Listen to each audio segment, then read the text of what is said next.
This man has exposed the reason why the US added Kwankwaso among the list of those they are planning to sanction for terrorism. This man has exposed exactly what Kwankwaso did.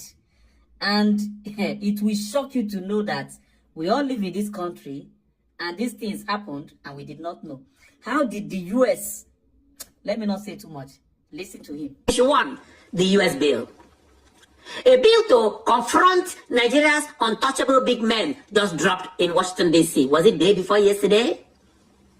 For years, Nigerians whispered, Nigerians hoped, where are the names of these people? Now a US bill is putting names into official discussion, names of people we know financed terrorism, people who have been implicated, names. That is what Nigerians want. They want them no matter the reasons. Because the various reasons. The proposed bill in the United States Congress is titled Nigeria Religious Freedom and Accountability Act of 2026. That is the name of the bill in the United States Congress in Washington, D.C. This bill was sponsored by these U.S. Congressmen: Chris Smith of New Jersey, Riley Moore of West Virginia, Brian Mast of Florida, Mario Diaz-Balart of Florida, Bill Huizenga of Michigan. Those good human beings compiled this bill. This bill was fashioned and still worked on after the Christmas Sokoto Caliphate Trump Tomahawk strikes.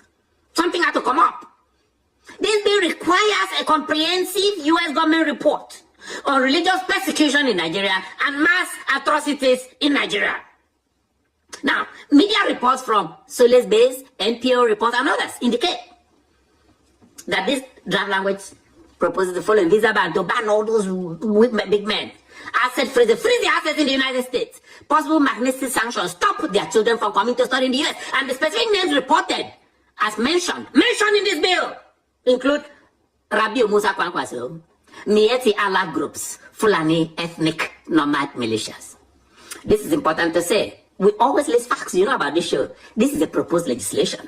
It is not enacted law yet. No sanctions have yet been imposed. But we can't wait. We want sanctions. We want this man sanctions so that people will stop dying. My opinion, and the take of the Offiong Aqua show, sanctions against these men and the organizations are long overdue.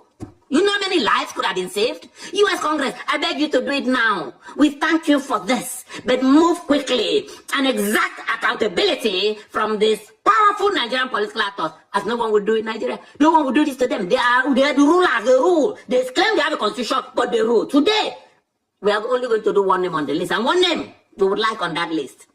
Another podcast, another name. It's going to be one podcast per name. So let's start with name number 1 on the list. Rabiu Musa Kwankwaso, former governor of Kano State. We are going to politically indict Kwankwaso. I thank the U.S. senators for having his name on this list. There's been too many whispers. Kwankwaso is not a neutral actor in this debate. He's running around Nigeria as a politician. He was a central political figure during Kano State's adoption of Sharia criminal codes beginning in 1999 to 2000. I remember those days. Obasanjo let him get away with it. Obasanjo. Those codes include blasphemy provisions punishable by death. That is historical record, ladies and gentlemen. The expansion of Sharia across northern states at that time, a very specific period, I've named it for you, 1999 to 2000, was deeply controversial. It's not as if the country accepted it. Obasanjo let it happen. Christian groups, including SCAN, strongly opposed it. Christian Association of Nigeria. It marked a profound shift in Nigeria's legal architecture, creating parallel systems in parts of the country. You have one country, two laws. Supporters who supported this Sharia called it religious autonomy. Critics argued that it deepened sectarian division in Nigeria and it institutionalized equal citizenship. That is why some are more equal than others. That debate has never been settled, and it has never fully been scrutinized internationally. Now they're looking at it with a lens all over the world. For more than 2 decades, Nigeria's political class largely escaped certain accountability on religious freedom issues. They travel to US, see them wearing big and bad and walk around. Nobody knows the wickedness that they left at home. That era may be ending, ladies and gentlemen. In 2026, laws that carry death penalties for speech cannot escape international scrutiny in a globalized world. Not in this world today. Nigerian diasporans have flooded DC. Go there, you're going to see them all over the place. And they are now actively engaging U.S. lawmakers on religious freedom concerns, giving them the facts. Facts that have been taped for decades. That is political advocacy. That democratic process. That should be praised. We should praise those Nigerians. So the question for Rabi Musa Kwankwaso is simple. It's not complicated. I see him trying to give excuses and issue statements for Americans. Does he still stand by blasphemy punishable by death? That's the question.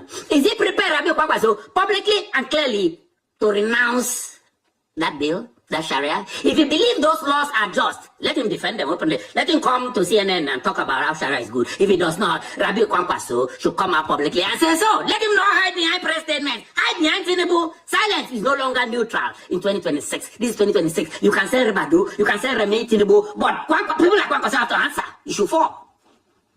As you can imagine, they keep responding. Let me give you Kwankwaso's response.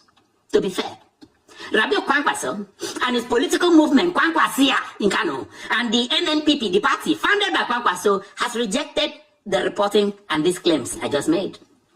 They've described it as malicious, politically motivated, and lacking evidence. They argue that the foreign interference and reputational damage is bad for Nigeria, as if they used to go and troop there to go and beg Obama. That is their position. My own position, Kwankwaso. I'll give you my position, the Offiong Aqua position. I support the provisions in the bill that seeks to ban visa, that seeks to ban Kwankwaso from entering the United States. Don't allow him in the United States. I support that bill 100%. I, in addition, support another provision that people don't understand. It seeks to freeze his assets in the U.S., assets of the people like him. Wham!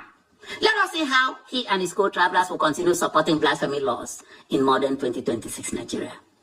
Of course, APC, Tinubu's party, responded. APC that is absorbing every party by force, essentially, technically. The APC also criticized the proposed action because they're hiding. APC is hiding under Tinubu and Tinubu under APC. They argue that no individual should be labeled or sanctioned based on allegations. Really?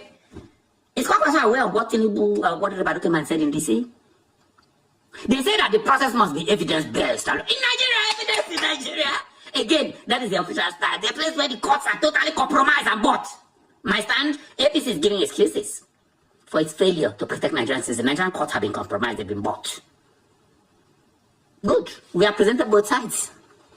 I have presented my own clear opinion and that of the Offiong Aqua show on that proposed bill, clearly without equivocation. If you noticed, when I presented my opinion, I did not stutter. That was my opinion. Deal with Kwankwaso.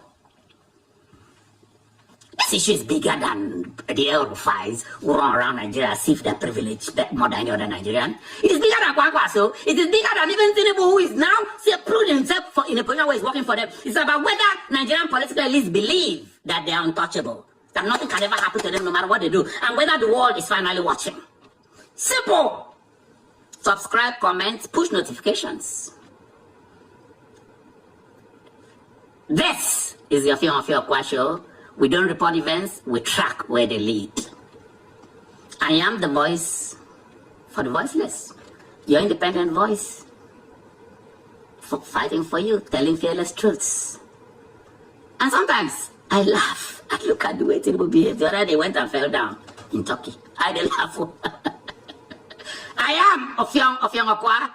Take care of yourselves, take care of each other. Make we go.